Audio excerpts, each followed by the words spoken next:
Good morning বন্ধুরা, সবাইকে স্বাগত অপর্ণাস ফ্লেভারফুল রেসিপিতে।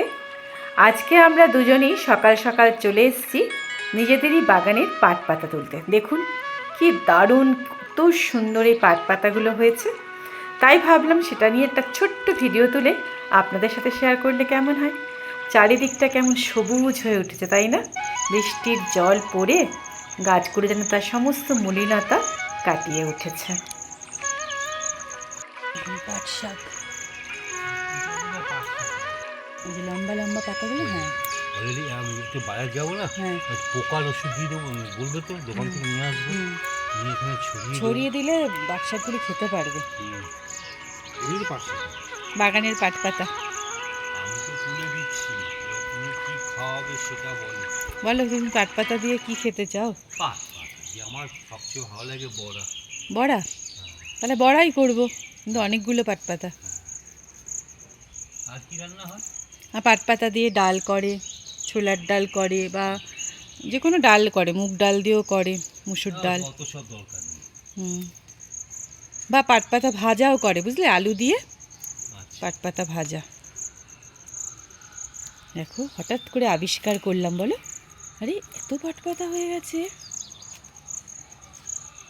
এই দেখুন, একদম তাজা বাগানের শাক, ছেঁড়ার মজাই কিন্তু আলাদা। আহা হা, দেখুন কি সুন্দর শাকগুলো, নিজেদের বাগানের শাক, একদম কোনো এর মধ্যে সার নেই, কিছু নেই। দেখুন কত সুন্দর হয়েছে।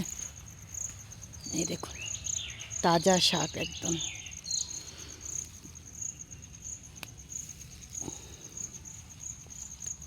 দেখুন দেখুন কি বড় বড় শাক, বাপরে।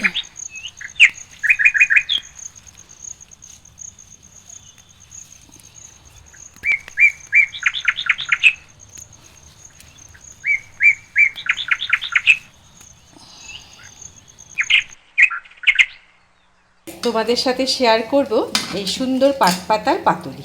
পাট পাতুরি করার জন্য কি কি লাগবে সেটা তোমাদের দেখিয়ে দিচ্ছি। পাট শাক, যেটা আমি খুব একটা ছোট ছোট করে কিন্তু কাটবো না, এরকম বড় বড়ই রাখবো।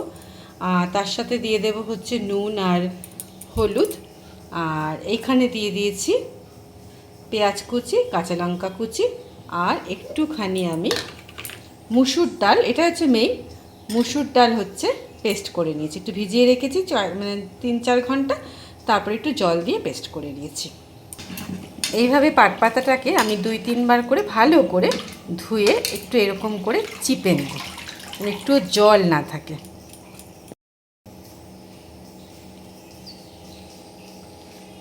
দিয়ে দিলাম বাটির মধ্যে। একদম কচি পাট পাতা তো খুবই সুন্দর লাগবে।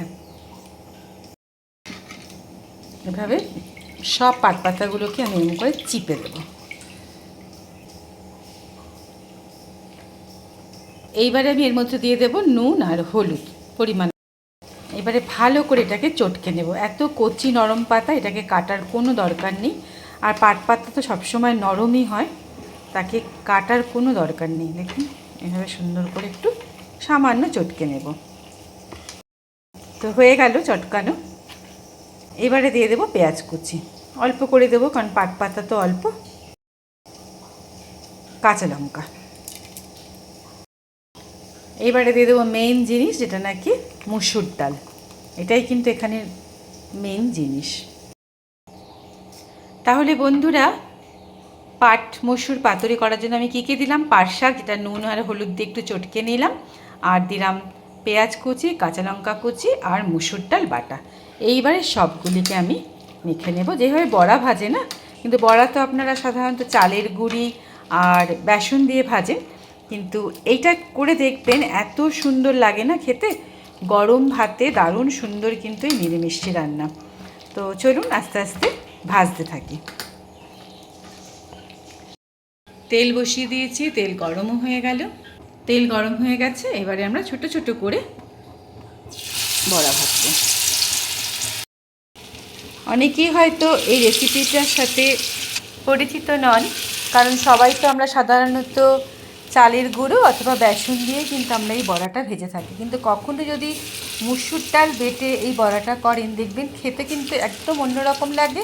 আর মুসুর ডালের সাথে যে পাট পাতা আর কাঁচা লঙ্কার গন্ধটা যখন মিশে যায়, তার সাথে পেঁয়াজ কুচি, দারুণ সুন্দর কিন্তু একটা সুগন্ধ বেরোয়, ভালো লাগে। তো এগুলোকে আমি একবার করে উল্টে দিলাম, দেখুন কত সুন্দর ভাজা হয়ে যাচ্ছে, একদম গোল্ডেন ব্রাউন হবে, তারপর আস্তে আস্তে নামাবো। দেখুন কত সুন্দর হয়েছে, একদম ক্রিস্পি। গরম গরম ভাতের সাথে ট্রাই করুন, আমার চ্যানেলের সঙ্গে থাকুন। টাটা।